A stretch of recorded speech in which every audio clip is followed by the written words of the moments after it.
দর্শক ভিডিও শুরুতে এই আজব মেশিনটাকে দেখুন। একটা রাজমিস্ত্রি যেই কাজটা করে পারফেক্টলি ওই কাজটা করে দেখাচ্ছে এই মেশিনটা, অর্থাৎ মেঝেতে টাইলস লাগাচ্ছে কতটা পারফেক্ট ভাবে দেখুন তার ক্যালকুলেশন। এই যে দেখুন কত সুন্দর ভাবে সে ফিনিশিংটা দিয়েছে, একদম রাজমিস্ত্রির চাইতেও কিন্তু বেস্ট। তারপর দেখুন 1 লিটারের যে পানির বোতল প্লাস্টিকের সেভাবে কিভাবে তৈরি হয় সেটা দেখতে পেলেন। এই যে দেখতে পাচ্ছেন দড়ি তৈরি হচ্ছে। দর্শক আজকের ভিডিওতে আমি আপনাদেরকে ফ্যাক্টরিতে মেশিন বা রোবটের মাধ্যমে কিভাবে প্রোডাক্ট উৎপাদন করা হয়, প্রোডাকশন করা হয় সবকিছু দেখাবো। ভিডিওটা পুরোপুরি দেখতে থাকুন, অনেক অজানা কিছু দেখতে পারবেন। দেখুন কোকা কোলা কিভাবে প্রোডাকশন করা হয়, এই যে দেখতে পাচ্ছেন বেশ চমৎকার। ওই যে কোকা কোলা ভরা হচ্ছে, তারপরে এগুলো লাইন বাই লাইন আর একটু সামনে গিয়ে এগুলো প্যাকেটিং হয়ে যাবে। দেখতে পাচ্ছেন লাইন ধরে চলে যাচ্ছে।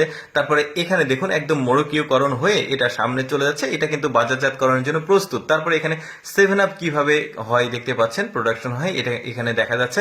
বেশ চমৎকার। এই যে কাপ্রিস গুলো কত চমৎকার ভাবে একত্রিত হচ্ছে, এগুলো কিন্তু এখন বাজারজাতকরণের জন্য প্রস্তুত। তারপরে ওই যে লোহার যে বেড়াগুলো থাকে কিভাবে তৈরি হয় এখন দেখতে পাচ্ছেন, বেশ চমৎকার। এই যে দেখতে পাচ্ছেন লেবেল লাগানো হচ্ছে। তারপরে দেখুন এটা এমন একটা গার্মেন্টস যেখানে সকল কিছু রোবটে, মানে কোনো শ্রমিক নাই, এই সেলাই থেকে শুরু করে সবকিছু রোবটে করছে। তারপরে দেখুন কুরিয়ার সার্ভিসের এটা একটা অফিস বলতে পারেন বা একটা ফ্যাক্টরি বলতে পারেন। দেখুন প্রতিটা পার্টস আলাদা আলাদা রোবটের উপরে উঠছে। এগুলো কিন্তু কোথায় দিতে হবে, কোন ঠিকানায় যাবে সেটা কিন্তু আলাদা আলাদা ভাবে পৃথক হচ্ছে রোবটের মাধ্যমে, ছোট ছোট রোবট। বেশ চমৎকার। তারপরে দেখুন এখানে নুডলস প্যাকিং হচ্ছে, সবকিছুই কিন্তু ফ্যাক্টরি রিলেটেড সবকিছুই। যে দেখতে পাচ্ছেন এখানে বোতলগুলো যাচ্ছে, সম্ভবত কোনো একটা প্রোডাক্টের বোতল। কিভাবে লেভেল লাগানো হয় আপনারা দেখে নিতে পারেন। অনেকেই কিন্তু এই ধরনের ভিডিও আগে কখনো দেখেনি, ভাবলাম আপনাদেরকে দেখাই। দেখুন পেরেক কিভাবে ফ্যাক্টরিতে তৈরি হয় দেখতেই পাচ্ছেন, এভাবে আসলে পেরেক গুলো তৈরি হয়। তারপরে দেখুন এখানে সাবান, সম্ভবত এটা ছোট বড় মাঝারি যে সাইজ গুলো থাকে সেটা আলাদা আলাদা করে দিচ্ছে এই রোবটটা, ওইখানে সামনে গিয়ে পৃথক হয়ে যাচ্ছে। বেশ চমৎকার। এখানে দেখুন মানে এইটা হচ্ছে জুস, কিভাবে জুস তৈরি হয় আপনারা দেখে নিতে পারেন।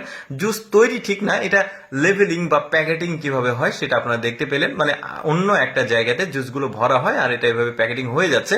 তারপরে দেখুন এইখানে মোড়কীয়করণ করা হচ্ছে, বেশ চমৎকার। সবকিছুই কিন্তু রোবটে করছে। দেখুন এইরকম দৃশ্য, এইরকম ফ্যাক্টরিতে কিভাবে এই কাজগুলো হয় অনেকে আগে কখনো দেখেনি। আমি সবসময় তো আপনাদের সঙ্গে জন্য চেষ্টা করি যে এই ধরনের অদেখা ভিডিওগুলো দেখানোর। এই যে দেখতে পাচ্ছেন এখানেও একটা মোড়ক তৈরি হচ্ছে। তারপরে দেখুন এটা সম্ভবত অ্যাপেলের জুস, এই অ্যাপেলের জুসটা এখানে মোড়কীয়করণ করা হচ্ছে। বেশ চমৎকার। এই যে লেভেল লাগানো হচ্ছে, মানে প্রতিটা কাজ কিন্তু রোবটের মাধ্যমে অটোমেটিক পদ্ধতিতে হচ্ছে। দেখুন স্পিডটা দেখুন, একসঙ্গে কত প্রোডাকশন হচ্ছে, বেশ চমৎকার। তারপর এখানে দেখুন একটা প্যাকেটিং হচ্ছে, বেশ চমৎকার। রোবটেই কিন্তু সবকিছু করছে। এবার দেখুন ওয়ান টাইম যে প্রিস গুলো, কাপ প্রিস, সেগুলো কিভাবে তৈরি হয় এটাতে দেখতে পেলেন। দর্শক কেমন লাগলো আজকের এই প্রোডাক্ট প্রোডাকশনের ভিডিওটি অবশ্যই কমেন্ট করে জানাবেন।